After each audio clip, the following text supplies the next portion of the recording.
Salut à tous les frérots, buongiorno.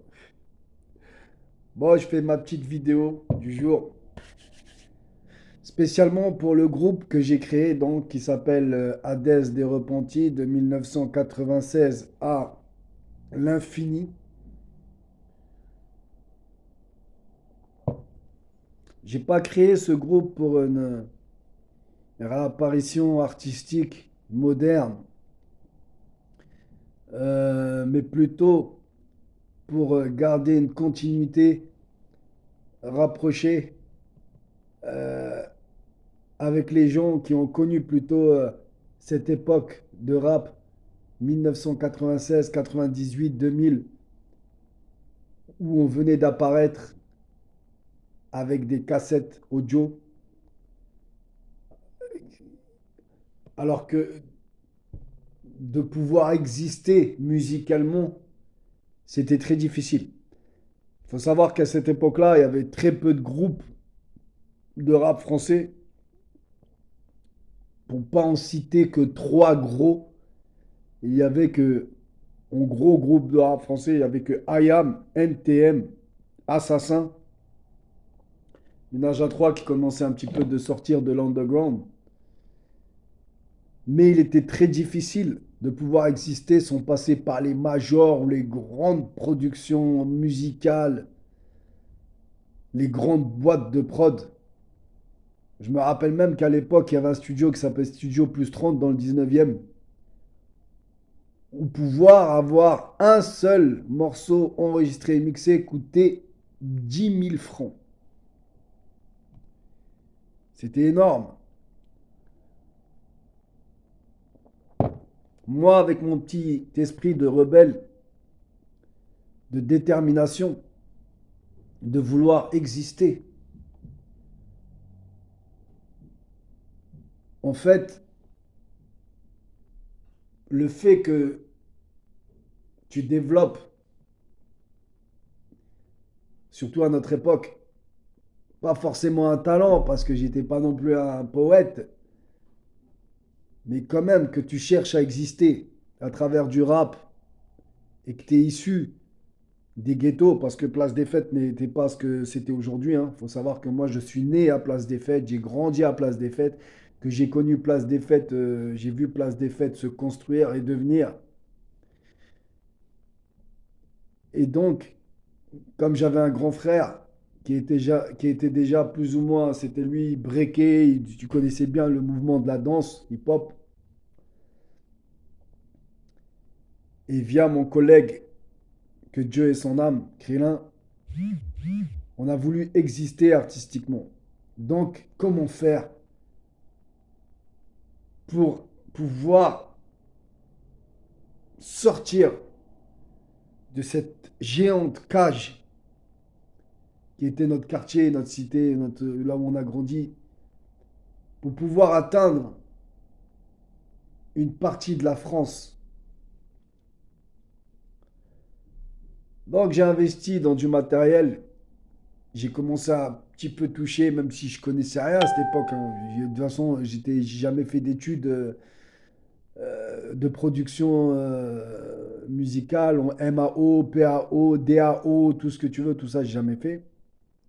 Mais il fallait exister. Donc je suis fier d'avoir pu, parce que les gens aujourd'hui, ils sont mauvais. Ils connaissent même pas ton parcours artistique et ils te lancent des pierres. Ah, lui, il n'est pas devenu une star. Ah, lui, à 42 ans, il fait de la musique. Ah oui. Mais ça a été des choix personnels. Il faut savoir que dans ma vie artistique du passé, une seule fois, une seule, j'ai enregistré un album dans un vrai studio d'enregistrement, c'était Âme et Conscience. La deuxième fois, bien beaucoup plus tard, c'était mon album solo Repenti que j'ai voulu dédicacer à mon groupe et dont les termes n'ont pas été respectés. Je suis sorti assez tôt des studios d'enregistrement, tout ça, parce que je ne voulais pas devenir la pute de quelqu'un, pour être directement. Je ne voulais pas que quelqu'un fasse de l'argent sur mon dos, parce qu'à l'époque, il faut savoir que beaucoup de producteurs dans le rap français étaient des gens véreux qui se servaient des rappeurs pour faire de l'argent. Puis les gens croyaient que les rappeurs, c'était eux les bandits, mais les vrais bandits étaient derrière eux. Donc nous, pour exister, il a fallu beaucoup de sacrifices. Des sacrifices physiques, moraux, financiers.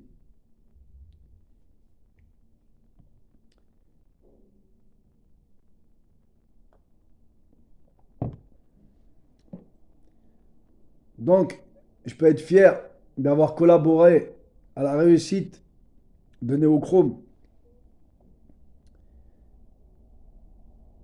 Je suis fier d'avoir participé à des mixtapes comme Phonographe, dont il a ça. Je suis fier d'avoir participé à des mixtapes comme Incorruptible avec DJ Cost.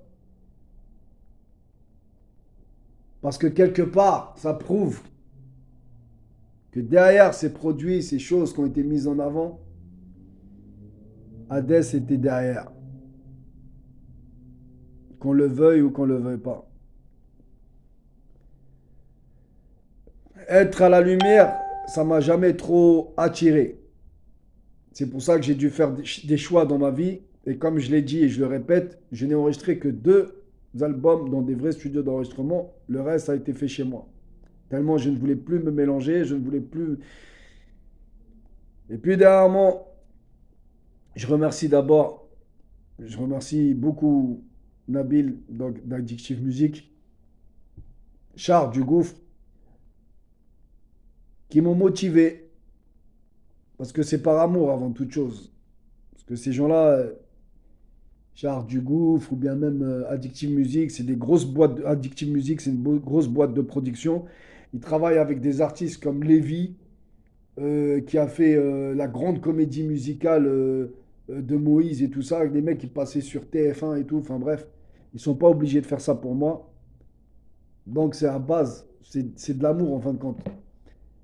Donc je les remercie parce que ils m'ont permis de retrouver ce goût au studio d'enregistrement et m'ont dit, Samir, Hades, il faut que tu réapparais. D'une manière ou d'une autre, mais il ne faut pas laisser ta place. Donc ces gens-là, je les remercie du fond du cœur. Les choses vont se faire doucement mais sûrement, proprement. J'ai des personnes qui sont en train de m'aider à gérer mes pages Facebook, à tout nettoyer, ils remettent des trucs à l'ancienne, tout ça, pour dire que j'existais auparavant. Bien sûr, c'est pas la grande qualité audio, mais c'est pour dire qu'à une époque, on existait, on était là. On essayait de se battre pour être là, pour sortir de nos ghettos.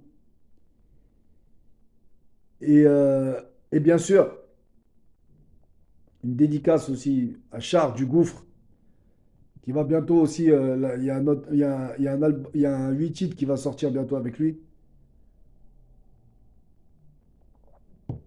Ça me fait plaisir. C'est une génération qui m'ont écouté auparavant, qui m'ont connu et aujourd'hui, qui veulent collaborer à me faire sortir de l'ombre. Donc les gens par méchanceté, ils aiment bien dire ouais mais tout ça, mais moi je calcule pas ces gens-là parce que je sais ce que j'ai fait dans le rap français, je connais mon parcours, j'ai plus rien à prouver à personne. Les choses que j'ai faites, c'était par amour de la musique, par la passion avant toute chose. Et quand il y a eu ce système un petit peu malsain de chercher l'argent par tous les moyens, j'ai préféré me retirer de ce système-là. Ça ne collaborait plus avec ma politique, avec mes principes et avec mes valeurs. Et on me l'a beaucoup reproché, fut à l'époque dans mon quartier, même des amis, des gens que je considère comme des frères qui me disaient, toi, t'as été bête, Samir, t'as pas saisi les bonnes occasions. Peut-être bien que oui, peut-être bien que non. Parce que quand je vois les gens avec qui j'ai fait des choses, alors certes, ils ont réussi, ils sont passés à la télé, mais qu'est-ce qu'ils sont devenus au final? Peut-être que moi, j'ai esquivé beaucoup de choses.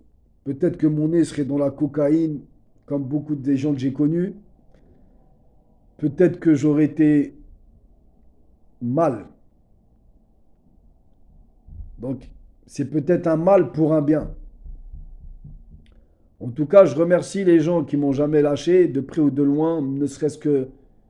Je parle pas forcément pour acheter mes produits. Je parle pas forcément, mais d'encouragement moral. C'est pour eux que j'ai recréé ce groupe et que je vais me motiver pour faire les choses carrées, de retourner dans les studios d'enregistrement. Mais les autres qui regardent mes vidéos juste pour dire oh il a pas fait de vues, oh il a pas si, ils connaissent rien dans la musique, ils connaissent rien au rap français. Ils viennent d'arriver, ils viennent d'écouter le rap français.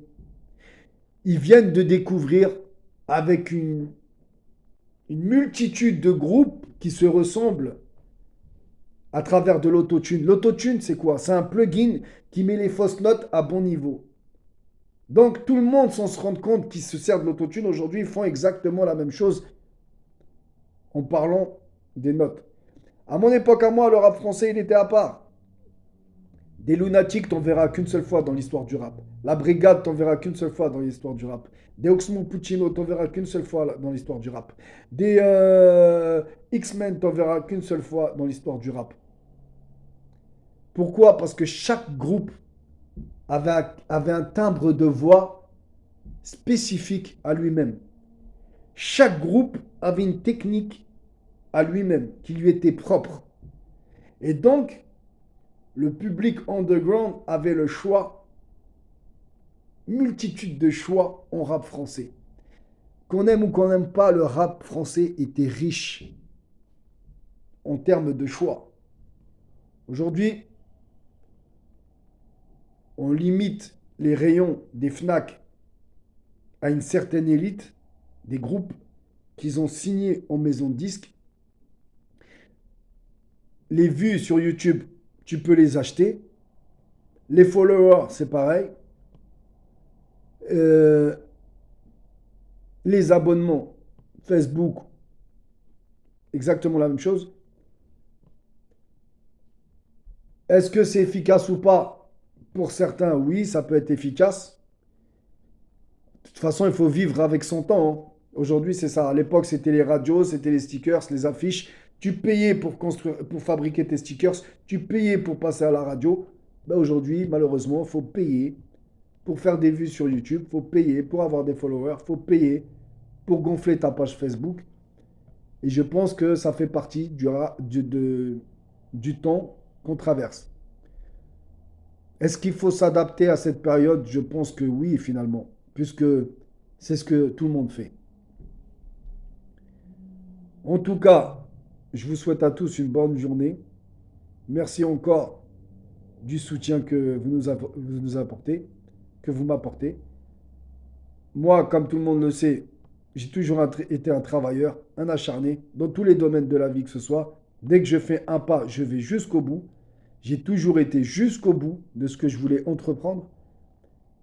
Et j'espère, je ne vais pas dire que cette année sera la bonne, parce que ça, c'est le genre de phrase que tous les ans, tout le monde répète. Mais je dis juste qu'il va y avoir du changement positif dans tout ce bordel. Sur ce, bonne journée à tous, bon courage dans tout ce que vous allez entreprendre.